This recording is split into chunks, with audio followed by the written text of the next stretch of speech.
Dear Sarah, and all your lovely listeners, my name is Ivan, and I was born and raised in Redmond, that is in close proximity to downtown Seattle during the 80s era. The expansive location of Redmond was highly forested in those days, but over the last 30 years the trees have been cleared away to make way for housing developments and business enterprises. Yet despite all these modifications and alterations, the area still boasts a uniquely small-town feel about it, and still possesses a warm, friendly ambience among all the residents who live here. Although much has indeed changed and appears to be seemingly unrecognisable to the Redmond that I once knew, growing up as a young boy, needless to say, all these years later, it is a very pleasant part of the world to still live, which I do. I was raised by my very strict parents, who were old enough to be my grandparents. It would seem that my mother battled to conceive in her younger years, and a couple of years before she entered the menopause, she miraculously discovered that she was actually pregnant with me. Even my mother's gynecologists were amazed by this unexpected twist of events, which was never ever anticipated, and to say that I was not planned for is an understatement, if ever there was one. The only way that I can actually describe my childhood is both challenging and tumultuous, as my authoritarian parents believed that children should be seen and never heard. They literally raised me with a very stiff upper lip, in a very disciplined, regimental and structured way. If I misbehaved in any way, my stern, no-nonsense father would give me a very severe lashing with a studded belt, and I remember there were times that I could barely sit down, it hurt that much. My uncompromising father would constantly be quoting the Bible verse, "He who spares the rod hates his own son," and for him it was a righteous confirmation from God that I should be frequently whipped. Let's just say it gave him a rite of passage to lash out at me whenever he chose, like a nasty vicious viper, and he'd always tell me a hard spanking was very good for the soul, and it wouldn't do me any harm. As a child growing up, I was so fearful of my father's belt that I always felt I had to walk on eggshells, lest I did anything wrong to warrant a good lashing, or at the very least a very bad scolding to put me firmly in my place. If I dared to steal a cookie from the larder or come down to dinner with my hair looking dishevelled, I'd get a huge beating for presenting myself at the table in such a disrespectful, inappropriate way. The only way I can describe it is like growing up in a very strict boarding school under the supervision of a cantankerous old draconian headmaster. This pretty much was what it was like growing up under the steely hawk eyes of my two controlling, pertinacious parents, who were, to put simply, as humorless as a headless chicken. I grew up in such a charmless, loveless, austere environment that was much more regimental, military and ordered, rather than loving, congenial and warm. I believe my childhood rarely influenced who I became as an adult, so I am now a very introvert, reticent and somewhat aloof man. I don't mean to be that way, but that is what my childhood made me become. I have always failed to express my emotions, and inevitably have battled and struggled with contentious issues that arise that would inevitably cause discord, disharmony or division in my family, as I've always been so desperate to keep the peace under every circumstance. When I was old enough, I left home and began plodding away at a local bank in downtown Seattle to make a living, and not long after that I married and moved into a decent home in a green, leafy, attractive suburb in Redmond. It wasn't far from my parents' original home. In those days I was recognised by the bank for some of my innovative, pioneering, ingenious and inspirational ideas, and so I was promoted and soon earning a sizable income, which was very much appreciated by my wife, who loved splashing out on extravagances at every turn. My strange, rather peculiar story that I'm about to share with you and your listeners has literally changed my life miraculously, in ways that I would never have foreseen or envisaged at all, in what I can only say is a life-altering, transformative experience, from where I emerged from the confines of a solitary cocoon and literally metamorphosized into a butterfly. And I owe this change in my character to my very strange, bizarre encounter with what I now know to be a Bigfoot. In those days I had absolutely no idea what this incredulous, majestic and lofty creature actually was, and I pondered over what I'd seen for many years, keeping the secrets of my strange encounter locked up in my mind under bolt and key, until now, of course. It all began when my younger daughter Emma was being persuaded somewhat forcefully by my effusive wife to enter these beauty pageants around North America that offered incredible prizes like cars and tons of money. My eager wife became animated in her enthusiasm in dressing my little kid up to look just like a Barbie doll and much, much older than her natural age, and she was very young at the time. My daughter was plastered with layers of makeup and expensive costumes that were so provocative I actually felt like I wanted to throw up. It made me sick to my stomach and nauseous to see my little kid being exploited like this by my own wife. Yet, in my fearful dread of confrontation of every kind, I just bit my lip and held my tongue. Inside my heart I felt like a raging volcano that wanted to burst out its bubbly molten lava everywhere. But I suppressed it all and buried my feelings, much like a squirrel storing away its stash of acorns over the winter. I loved and adored my wife with every single breath of my being, but her obsession with dressing my daughter up like this was driving me crazy. When would it ever stop, I would wonder?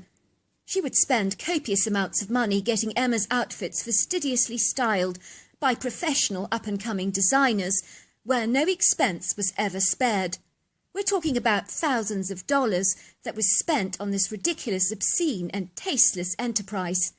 I felt that I was torn between a rock and a hard place, because I was desirous to see my wife happy, of course, but seeing my daughter's hair layered up on her head with curls and locks in a very sophisticated grown-up hairstyle with lashings of thick makeup seemed almost reprehensible to me. If that wasn't bad enough, she was learning how to wiggle her tiny hips with swaggering, gyrating dance moves and pouting her lips in such a suggestive way that would quite frankly have even made a sailor blush. My daughter was learning very provocative, enticing dance moves from this teacher of hers, who was inspiring my daughter to dance like a stripper, and she was also taking singing lessons so that she could perform very well on stage and sing like a star in her baby voice. Emma seemed to naturally be enjoying and delighting in all the fuss and attention that she was receiving from my wife. But I just felt it was so unhealthy and unwholesome for a young girl of my daughter's age to be ensnared in such an artificial world where the focus was on looking good, as if nothing else in life mattered. It was not the kind of value system that I was desirous to instill in my daughter. I felt in my heart that this was teaching my daughter a warped kind of morality, because she was so much more than her outer appearance. She was my adorable little girl. I was naturally concerned that she would grow up to be a dolly bird, having multiple surgeries so that she could end up looking exactly like a Barbie doll in order to feel that she had any self-esteem or worth. And that idea was just abhorrent to me. I'm ashamed to say that I bit my lip and said nothing. I was always having these inward arguments, telling myself to man up and step up and put my foot down and tell my wife that this had to stop. But I just couldn't do it, because I have to admit I was spineless, cowardly and timorous.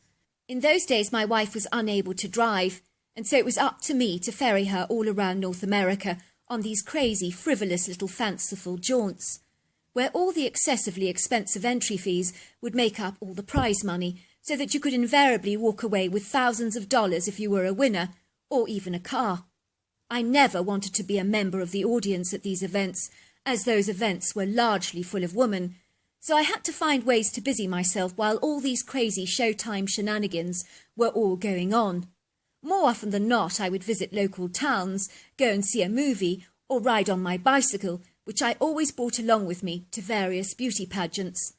The worst part of these events was the pitiful, downcast, disheartened expressions on my daughter and wife's face after an event. "It's absolutely disgusting," my wife would say.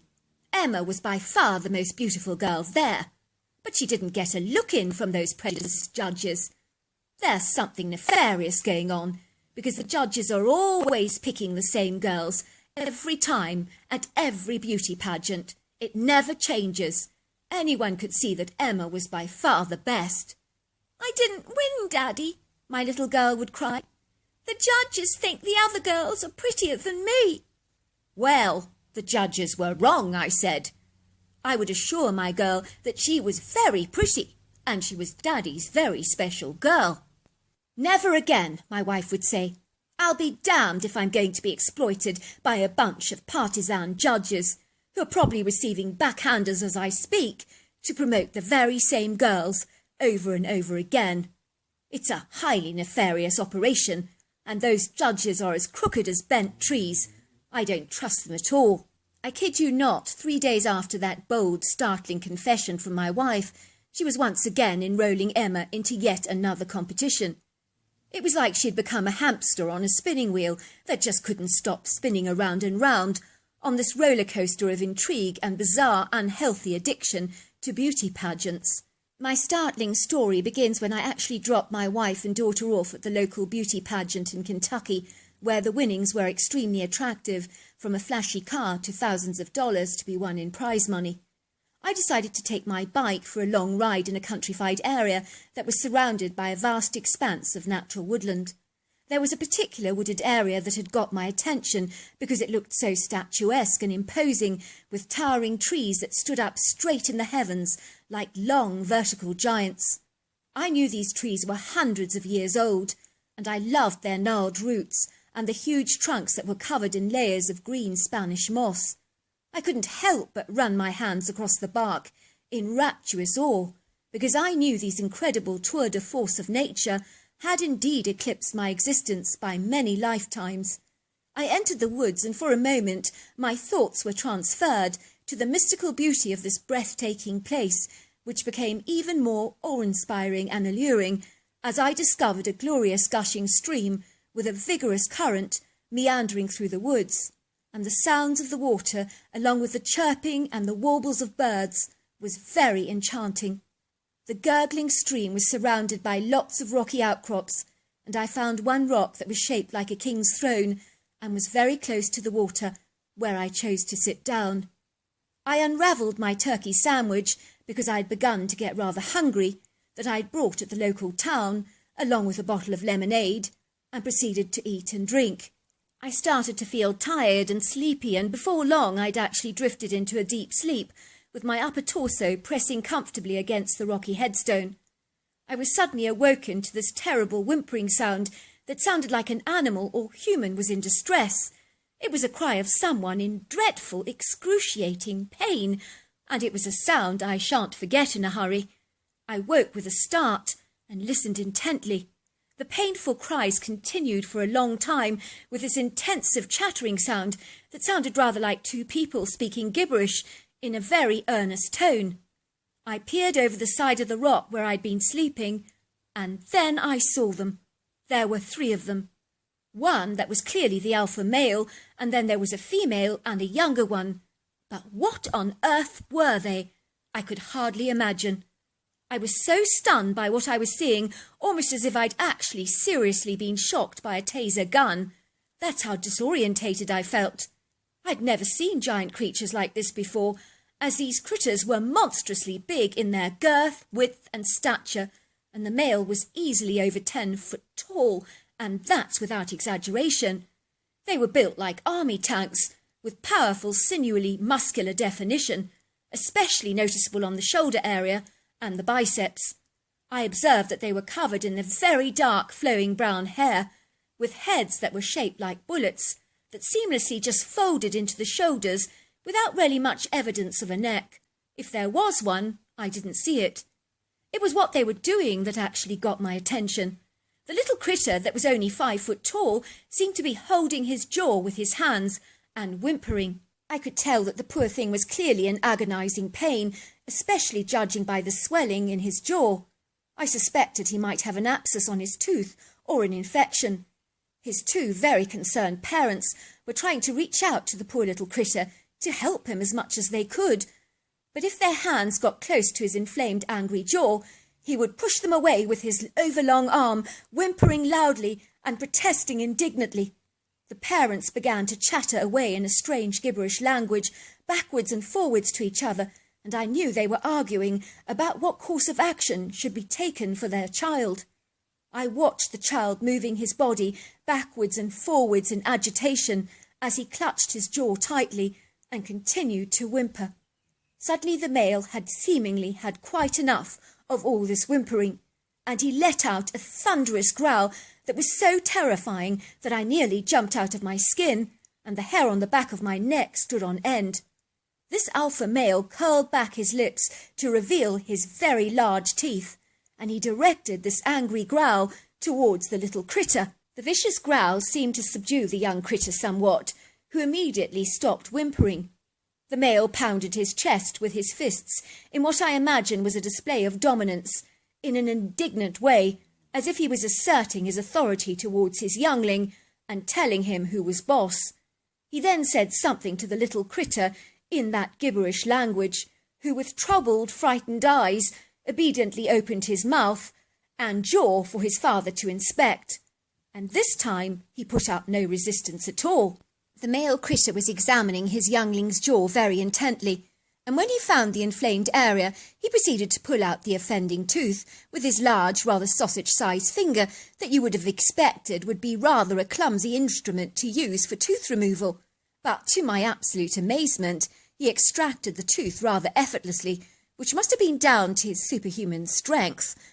Finally, he handed it to the young critter, who was studying it excitedly and jumping up and down for joy on his long, powerful legs, with his tooth in his hands, which he displayed proudly. He was acting like someone who'd won the lottery. He was over the moon about his tooth, and he kept showing it over and over again to his parents, in absolute delight. It was clear that the pain had gone, but immediately after the extraction, the mother handed her sprog some leaves to chew, which I imagine must have possessed some anti-inflammatory properties, because these creatures obviously know how to take care of their own. Suddenly the whole family seemed so much happier, and then I watched them glide off into the forest with what I can only describe was a seamless grace. The first words that came out of my mouth were, "What the heck was that?" I couldn't fathom or understand what these critters actually were, but they had taught me a valuable lesson in that extraordinary, rather surreal moment. The moment the male asserted his authority towards the youngling, and even the female critter, that was when my lesson was actually birthed, and when my eyes were finally opened to my responsibility and duty as a loving husband and protective father. I knew now what needed to be done.